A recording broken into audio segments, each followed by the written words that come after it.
Let's go to, I assume he's in Winnipeg now, the voice of the Winnipeg ICE, Brian Munz. I know they were on the road through the weekend and their win streak snapped. Hey, Munz, are you back home yet or are you still out on the road? What's the deal? No, we're back, Rod. We bust back from Lethbridge right after the game on Saturday night. So got in here at about noon yesterday and did a little bit of trick-or-treating last night with Jack. So it's been a good 24 hours since the club got back home. Munzie, who's your favorite goalie of all time? Well, it's easy for me. I've been watching you for the last 40 minutes, and I can't believe nobody's mentioned him yet. Andy Moog. Moger! How about that? Yeah. But when I was a kid, it was Rod Houck. Houker! Watching the Pats. Houkamania. Yep. Houkamania. Yeah, absolutely. Well, okay. Thank you, Munzie, for pointing that out. What about Dwayne Rollison? Isn't he a pretty good buddy of yours? Rolly's good. Yeah, I'll get some grief for not throwing him in. I'll get some grief for not mentioning Eddie Lack, Corey Schneider. My favorite guys right now, though, would be Gage Alexander and Daniel Hauser, right? Yeah, goaltenders of the Winnipeg ICE, absolutely. Eddie Lack, by the way, sends his regards. He couldn't make it today on International Goalie Day, but he will be on the show on Thursday. So thank you, Munzie, for checking in with answering the question. So the Winnipeg ICE lost for the first time in Edmonton, and we knew that it was going to be tough for you guys going in there on Friday night, a 3-1 loss. Tell me about the game, if you don't mind, and how did it go over with your guys? Well, it came right down to the wire. Unfortunately, they were pushing for the equalizer, and the stick broke, and they were unable to get the one they were looking for to possibly force overtime. But you know what? Give Brad Lauer's team a lot of credit right now. They've been the team in the WHL here for the last few years, obviously. And, we talked to James Patrick in the pregame show about it, and I think a lot of the players knew that the Oil Kings, and rightfully so, were going to be a good test. And if there was a game to get the mark and tie Swift Current for 12 consecutive wins, the team of back of 88-89 that currently holds the Western Hockey League record, there was no better team to do it against. So, they come up short, but then they go into Lethbridge the next night, beat the Hurricanes 7-0. So I still think right now that Winnipeg is the best team in the league. They've played more games than everybody. I understand that. But when you're plus 49 in goals, 4 goals against, it's been an enjoyable, fun start to a new season. And they've got targets on their back, though. Everybody's ready for them when they come into their building. So it's been a really neat month for me to get back into the league and see what it's all about again. Well, fun for sure. And listen, I'm getting it a lot. People are going, how come the Ice are so good? They lost Peyton Krebs. They were good last year, but how come they're better this year? I think you got 2 of the top 5 players rated in the draft. You got 2 of them on your team, Geeky and Savoy. How would you answer that question? Why are the Winnipeg ICE so good?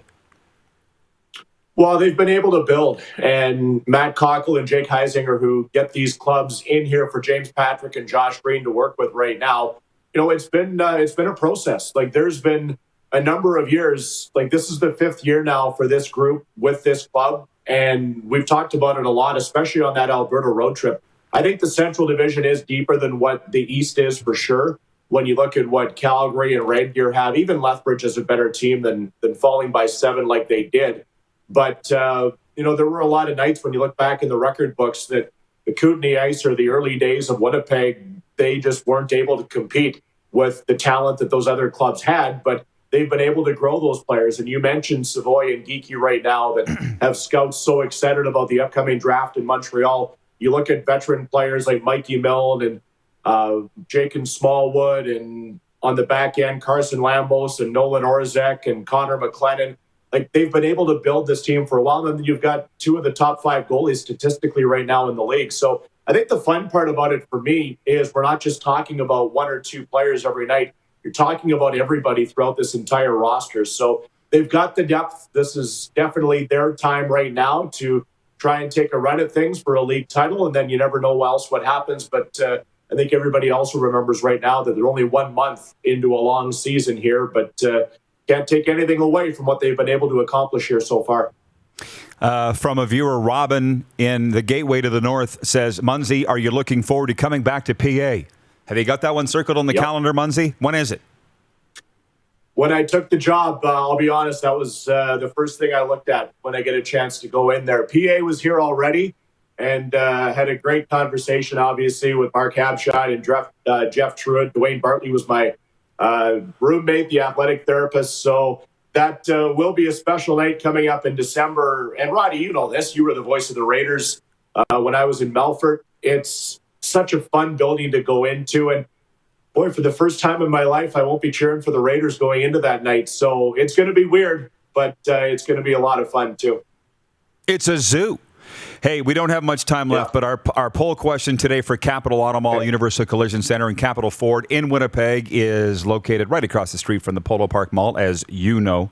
Mm-hmm. The options are Oilers, Flames, Oilers, Flames, Jets, or other. The Oilers are running away. Who's the best NHL team in Canada? Oilers running away with it at 59%. Jets have 16%. Flames 15%. What's your take on the Jets here through the early going? Well, if I can plead a little bit of ignorance, to be honest with you, I haven't paid a lot of attention because the season has been so busy focusing on the ice and getting up to speed with everybody else around the dub that I've watched maybe 5 periods of Jets hockey. I'm going to go to the Dallas game tomorrow.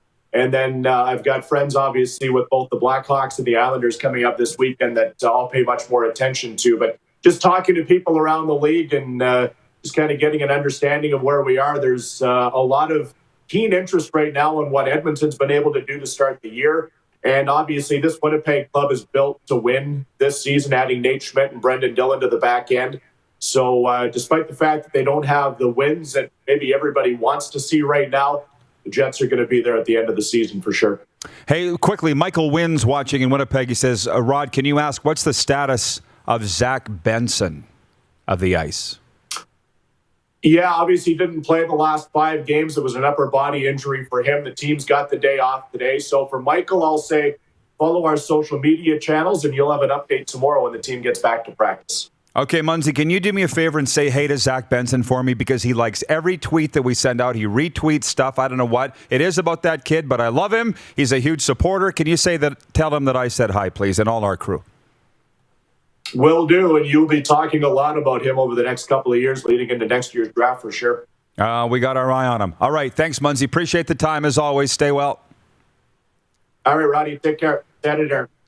The voice of the Winnipeg Ice, Brian Biggie Munz. Hey, everybody. Thanks for watching the RP Show on YouTube. And don't forget, we're live daily on YouTube from noon to 2 Eastern. If you like what you see, hit subscribe. And if you like the program, check around for other segments of The Rod Pedersen Show here on YouTube.